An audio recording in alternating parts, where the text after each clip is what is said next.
নিরামিষ দিনে এই রেসিপিটা বানালে বাচ্চা থেকে বড় সকলেই চেটেপুটে খেয়ে নেবে। আজকে আমি বানাবো মটর ডালের বড়ার ডালনা।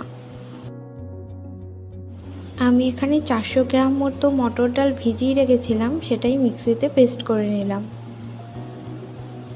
এবার আমি নামিয়ে নিচ্ছি। এবার এর মধ্যে এক এক করে মশলা অ্যাড করে দেব। দিচ্ছি হলুদ গুঁড়ো, দিয়ে দেব পরিমাণ মতো লবণ,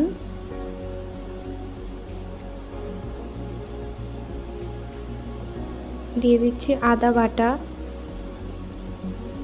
লঙ্কা বাটা,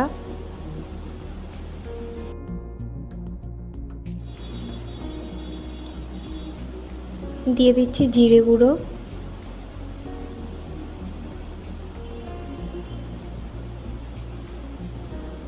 আমি এখানে স্বাদ অনুসারে চিনি অ্যাড করে দিচ্ছি, আপনারা চাইলে স্কিপ করতে পারেন।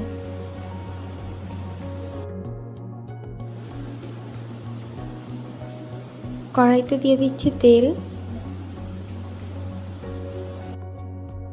এবার আমি হাতের সাহায্যে গোল শেপ করে নিচ্ছি বড়া ভাজার জন্য। এভাবে আমি এক এক করে বড়াগুলো তেলের মধ্যে ছেড়ে দেব।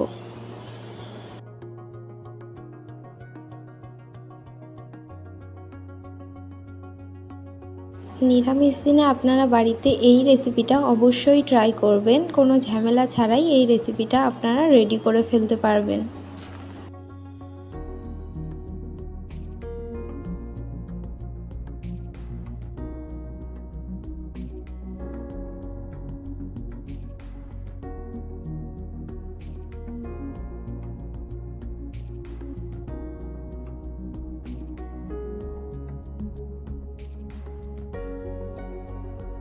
আমি এবার বড়াগুলোকে এক এক করে উল্টে দেব।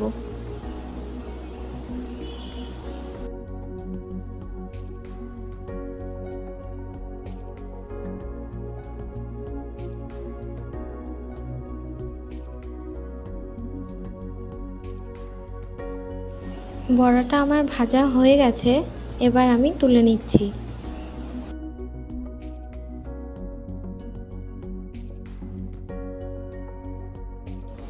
বেটে রাখা বাকি ডালগুলো দিয়ে একইভাবে আমি বড়াগুলোকে ভেজে নেব।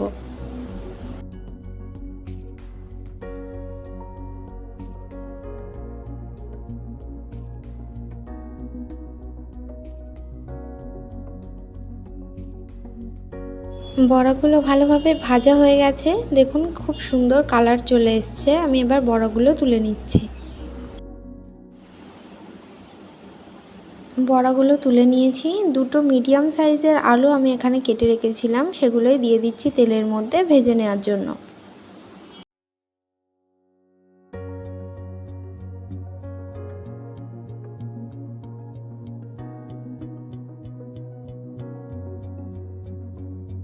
দিয়ে দিচ্ছি হলুদ গুঁড়ো, আর দিয়ে দেব সামান্য পরিমাণ লবণ।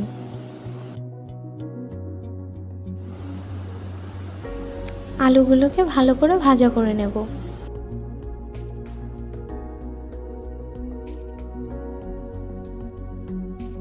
আলুগুলো ভাজা হয়ে গেছে, এবার আমি আলুগুলো তুলে নিচ্ছি।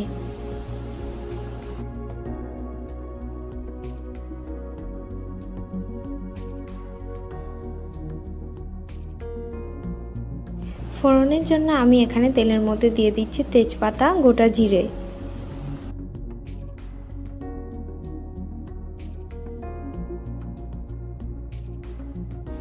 একটা মিডিয়াম সাইজের টমেটো আমি বেটে রেখেছিলাম, সেটাই দিয়ে দিলাম।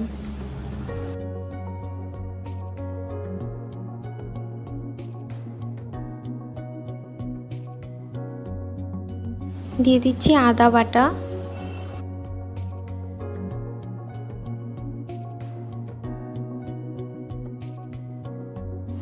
এবার এর মধ্যে অ্যাড করে দেব জিরে গুঁড়ো,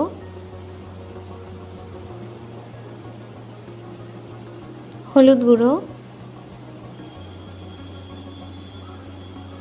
পরিমাণ মতো লবণ,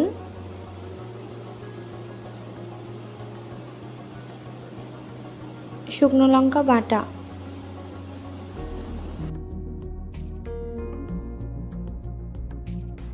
সব কিছু একসাথে ভালো করে মিশিয়ে নেব। মশলাটা যাতে ধরে না যায় তার জন্য আমি সামান্য পরিমাণ জল অ্যাড করে নিচ্ছি। এবার আমি এর মধ্যে অ্যাড করে দিচ্ছি সামান্য পরিমাণ চিনি। মশলাটা ভালো করে কষিয়ে নিতে হবে।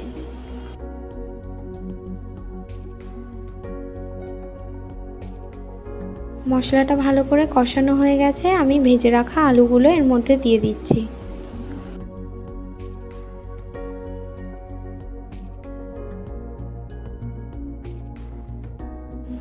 আলুর সাথে মশলাটাকে ভালো করে মিশিয়ে নিতে হবে।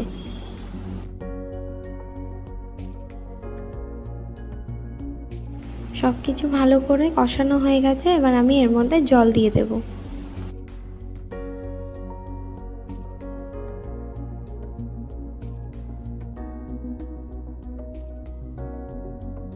আমি এখানে 3 বাটি জল অ্যাড করছি।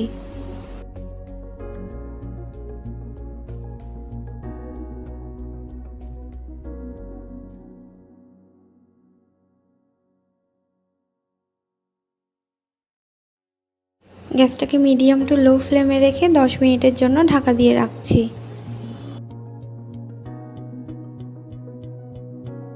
10 মিনিট পর চলে এসেছি, এবার ঢাকাটা তুলে নেব।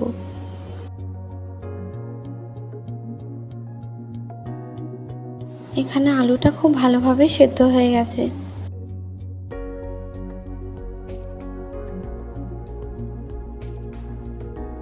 এবার আমি ঝোলের মধ্যে ভেজে রাখা বড়াগুলো দিয়ে দিচ্ছি।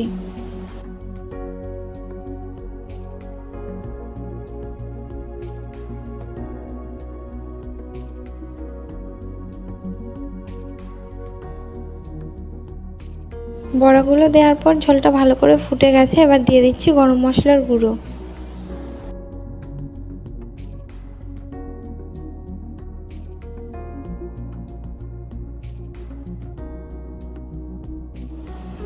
এই রেসিপিটা খেতে অনেক ভালো হয়, আপনারাও বাড়িতে ট্রাই করবেন এবং আমাকে কমেন্টে জানাবেন কেমন লাগলো। যারা ফেসবুক থেকে দেখছেন তারা অবশ্যই ফলো করে দেবেন, আর যারা ইউটিউব থেকে দেখছেন তারা অবশ্যই সাবস্ক্রাইব করে দেবেন। দেখা হচ্ছে অন্য কোনো ভিডিওর সঙ্গে, ততদিন সবাই সুস্থ থাকুন, ভালো থাকুন।